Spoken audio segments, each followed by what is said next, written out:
sono Valeria Benetazzo, sono della provincia di Padova e ho iniziato a fare il corso qui alla CESCOT poiché essendomi diplomata 2 anni fa non sono riuscita a trovare lavoro.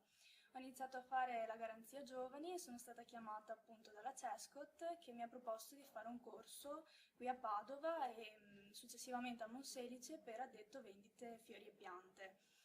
Ho fatto uno stage e prima di fare lo stage ho fatto una formazione, insomma, in generale, tanto per capire come comportarsi nel mondo del lavoro. Successivamente allo stage, purtroppo non sono riuscita ad entrare nell'azienda per questioni burocratiche.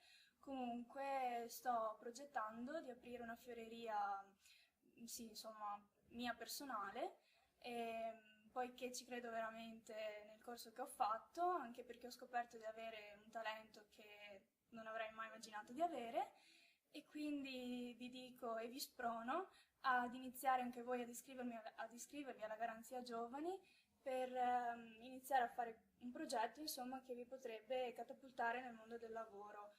E io ci credo e dovete crederci anche voi, anche perché è una cosa che vi aiuta a crescere e a maturare anche molto in fretta.